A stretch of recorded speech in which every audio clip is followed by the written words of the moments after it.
What is a concession? A lot of people don't realize that you can negotiate a seller concession or a interested party concession.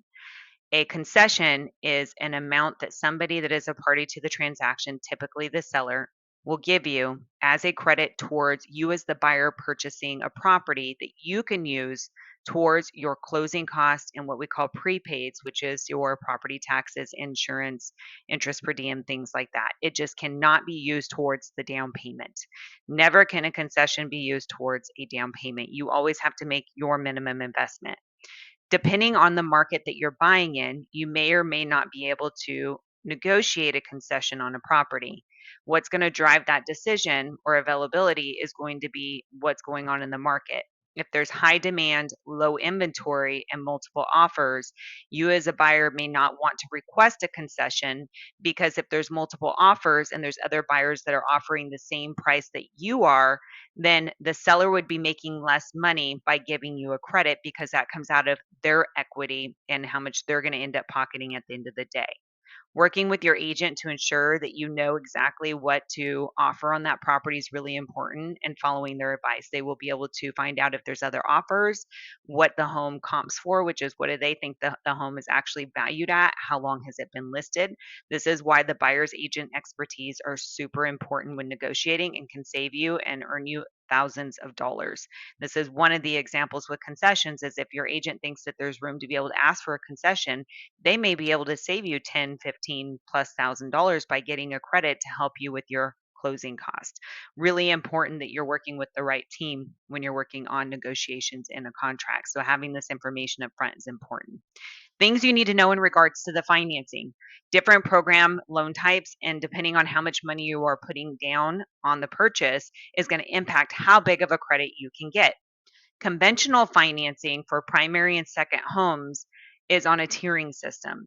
If you put 10% down, and when I say down, that means 10% of the purchase price that you are going to come to close with towards the loan, then the maximum credit that you can get is 3% of the purchase price. Concessions and percents are always based on the purchase price. So if it was a $500,000 home that you put an offer on and you were putting 10% down, then that means you're coming in with $50,000 and you could get a seller credit concession of 3%, which is $15,000 that could be used towards your closing cost. Can't be used towards your down payment, but it could be used towards your closing cost.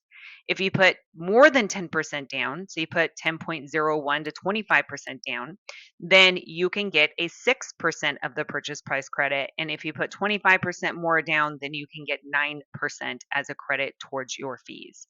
How much you put down is going to dictate how much of a credit you can get. So we may want to be strategic if you're trying to get a bigger credit to where you put, if you were going to only put the minimum or put the 10% down, maybe you put a little bit more to get a bigger credit. So we work really closely to work on those numbers to find out what's most cost effective for you.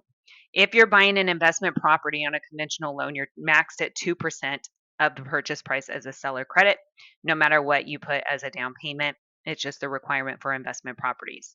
FHA loan is a government insured loan. And no matter how much you put down, 3.5% of the purchase price is your minimum down payment. But no matter how much money you put down, you can get a 6% concession. So if we're looking at conventional and we're looking at FHA and you need more of a credit to help offset closing costs, we may want to be strategic and look at FHA, even if you can go conventional financing. So that's why we look at a side by side comparisons to see what's going to be the better option based on what you're trying to do. Again, that 6% can be used towards closing costs and prepaids and buying down your interest rate, just cannot be used towards down payment. VA loans are very specific, so you want to make sure that you're working with a military housing certified lender such as myself. It allows for a 4% concession of the purchase price, but they have different categories of what would be considered a concession, and some things can be paid that are not considered a concession in addition to that 4%. Most people don't know, but you can actually pay off the buyer's liabilities and debts, such as a credit card, to qualify with a concession as well. So, important things to understand when it comes to VA financing, and we're working at the structuring of it. USDA is a rural property loan. You have to make sure that the property is in an area that qualifies under USDA.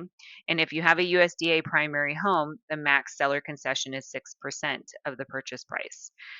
As on VA, there are some other restrictions when it comes to the USDA as well that you want to look at, but that's a general rule of what you're looking at.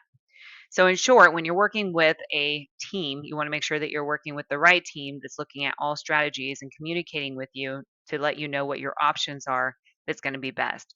Trained in looking at your specific scenario, all your debts, your liabilities, how much money you have, so that we can see if this is something that might be an option for you to consider depending on the type of market that we're in. And when we're working in a world where there's so much complexity, at Kristen Loans, we always want to work on delivering the simplicity.